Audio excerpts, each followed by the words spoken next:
And you guys were worried. You were scared. You thought they were cooked. You thought they were too injured. You thought they were too tired. And look, we all know who's getting the credit today. Jalen Brunson was magnificent, 44 points. He's Bruns him, as the kids like to say. We all know iHeart was a demon on the offensive glass. We get it. We all know Dante DiVincenzo was ready to fight, even if he wasn't really ready to fight. And we know that Josh Hart was back to being Josh Hart.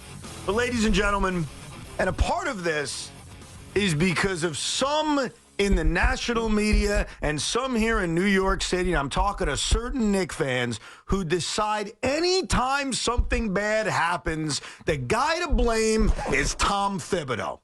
So for all of you, hail to your prince.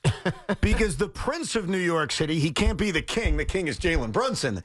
The prince of New York City, Tom Thibodeau, who has been dragged through the mud. He plays his guys too many minutes. He gets all his players hurt.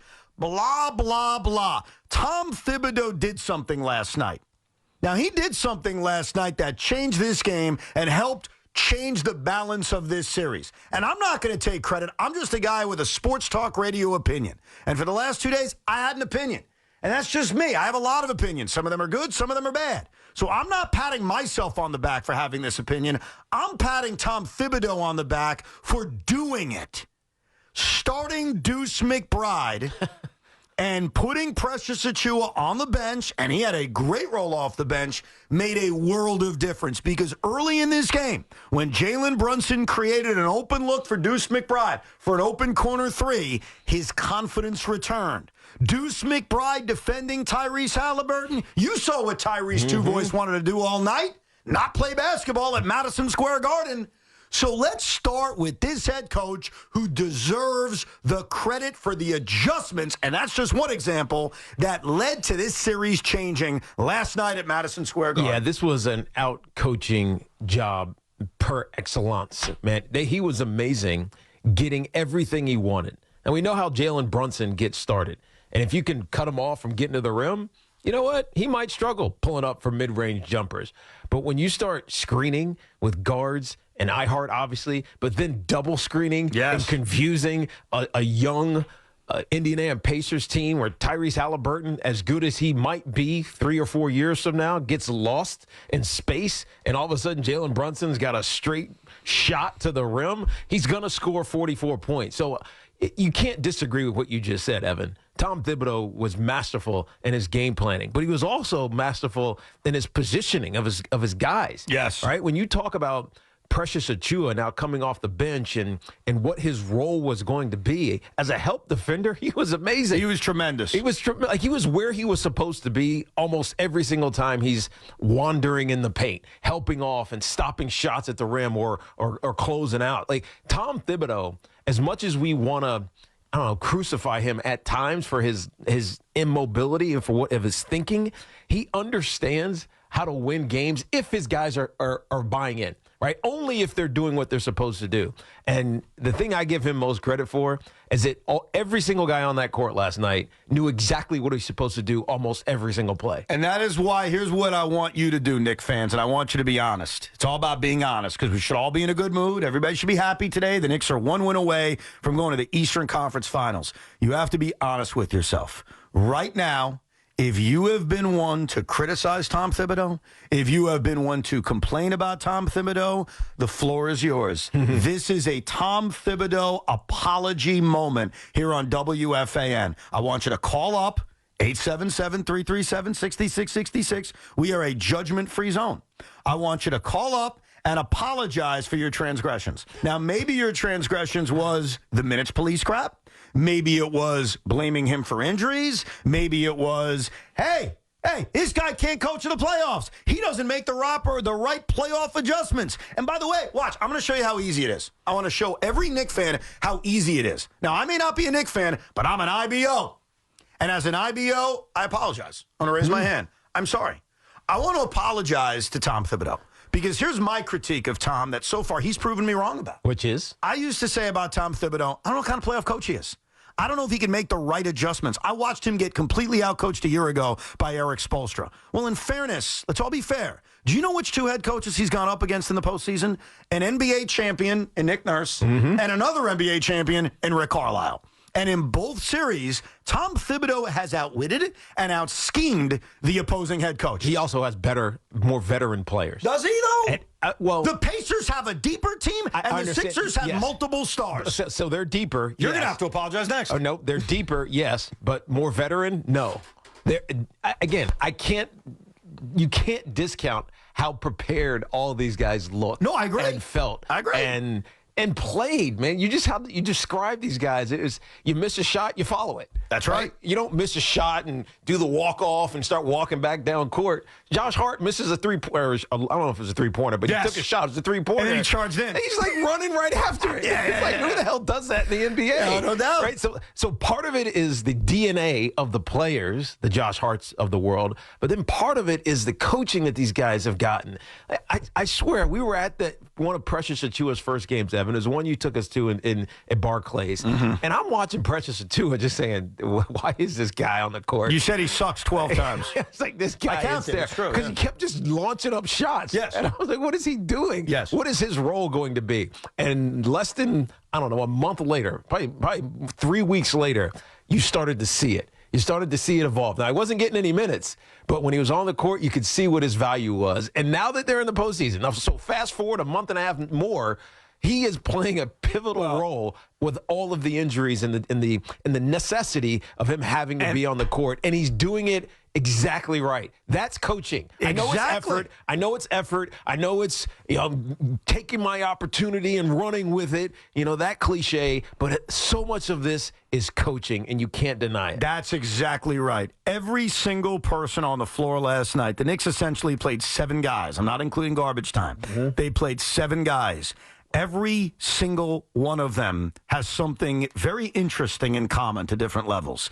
They are better coached by Tom Thibodeau than they were prior to be coaching by Tom Thibodeau. Dante DiVincenzo, example number 1, tell me when I'm telling lies. Josh Hart, example number 2, again, tell me when I'm BSing you. Isaiah Hartenstein, Jalen Brunson, Precious Achiuwa. So, look, that's my apology is postseason Tom Thibodeau has proven me wrong. Apologies from a lot of you Knicks fans. It's all various different things. Sometimes it's the minutes police, blaming him for injuries, whatever it is. And for all you national media members, you have to apologize on your own terms. Because whenever the Knicks struggle, and look, it's the playoffs. It's the freaking playoffs. You're not going to win every game. You're not. There's going to be punches in the face. And the Knicks took a punch in the face on Sunday. Now, sometimes punches in the face could be the end of your existence if you don't respond. And sometimes it's just one game. And what I told you on Monday was, in my opinion, it's just one game. And what people like to do, and when I say people, I want to be specific. Some Knicks fans, not all Knicks fans. Some critics in the media, not all critics in the media. What some people like to do when the Knicks struggle is identify Tom Thibodeau as the problem. It's a lie. It's BS. It's not true. He's not the problem. He's the reason why they're here. The reason why the New York Knicks are a win away from the Eastern Conference Finals is mainly because of Tom Thibodeau. Of course. Of course Jalen Brunson is him. Of course Jalen Brunson's a superstar. I'm not minimizing him, but I think it's about time. We all, and I'm not perfect, that's why I raise my hand. We all acknowledge him because he's the reason. And what we saw last night, along with brilliant play from Jalen Brunson, I'm not minimizing it, was a coaching masterclass, an adjustment masterclass. And now, look where we are. Your basketball team, certainly not mine, are 48 minutes away from the Eastern Conference Finals. I can't even believe I'm saying that sentence. Yeah, but stop getting there. Just one more game. That's all you have to worry about. One more game. Yes, it's exactly what you're saying, but stop thinking about it. It's just one more game. All this Knicks team has to do is exactly what they just did. Now, I heard this last night, and it's right. We said it yesterday on the show. This series has not had a home team lose yet. And so the challenge is going to be going on the road in Indiana and winning a game for the Knicks, or coming back home and winning it in a Game 7, which is going to be raucous and unbelievable as we can imagine, just like Game 5 was last night. But the focus has to be just one more game. It's not the Eastern Conference Finals. We haven't been there in 24 years or whatever the number is, given Evan's propensity to hate math. 24 years. 24 I think I got that right. 2000. Right? Oh, So, yeah. That's right. you know what I mean? Sort of seasons versus years. Yeah. Regardless, it's been a long time. Don't think about it till you're there. That's what I'm saying. Don't stop focusing on it. You still just got to win one more game. The challenge is obviously going on the road. It's been the MO of this entire series. For the first 4 games, they were tight. And then you get a blowout, then you get a blowout. So what do we expect going forward? I would guess it's going to be another tight game because that's just how the NBA playoffs tend to be. Yeah, look, here's the way I look at Game 6. I'm not thinking about Game 6 yet. That's 2 days away. Like, that's literally a time to take a deep breath and enjoy what we witnessed last night. And what we witnessed last night was something we hadn't seen in the postseason yet from the Knicks, an ass-whooping. I mean, literally, they whipped that Indiana ass. Now, were there moments of nervousness? Yes. And I'll say it to you in just a couple of minutes. The most pivotal moment of the game, I'll break it down for you, because in my opinion, there was a moment where everything turned. But what we saw last night, for the most part, was an ass whooping. And what I give this team credit for is that on Sunday, when they got destroyed in Indiana, there was a thought of they're too tired, they're done, they don't have anything left. Yeah, Jalen Brunson is playing on a bad foot. He didn't look it last night. He didn't look it last night. Josh Hart didn't look it last night. And here's the other thing. And yes, the coach deserves credit, but the individual deserves credit. Alec Burks deserves a lot of credit. Because Alec Burks was done by me, and he was done by a lot of Knicks fans. And because of the circumstances of injuries, Tom Thibodeau needed to go back to him. He needed him to be a factor.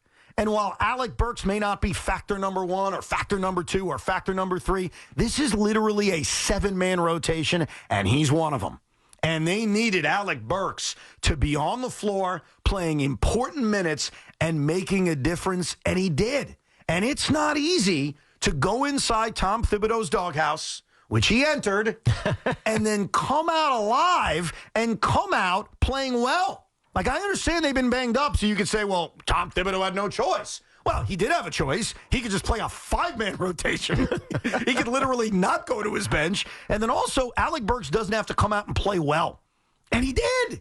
And I do put a lot of that on coaching. Because while I'm not in the locker room, you've got guys on your roster who we almost forget exists, but you have to keep them ready to play. You have to keep them engaged and ready to know that at any moment, because we don't know who's going to get hurt. We don't know what the game is going to indicate. You may become a factor. And Precious Achiuwa is an example of it, too, because remember Game 4 in Philadelphia when they needed Precious Achiuwa because of the Mitch injury? Yep. And remember now with Alec Burks. And I think a part of that is this coach in having everyone prepared to play, because you never know when your number's going to be called. And over the last few games, Alec's number's been called. Yeah, well, Alec was always also just kind of standing in corners. You know what I mean? And making shots when he needed to. But made 5 threes yesterday. That all comes back to Jalen Brunson just being a creator. And it's the same thing with Deuce. Jalen Brunson was a creator. That behind-the-back pass after they switched and tried to trap him it's a thing of beauty. When these guys have open shots, you're supposed to make them. You're a professional. Open shots in the NBA, you're supposed to make. So, yes, Alec Burks did a fantastic job. So did Deuce.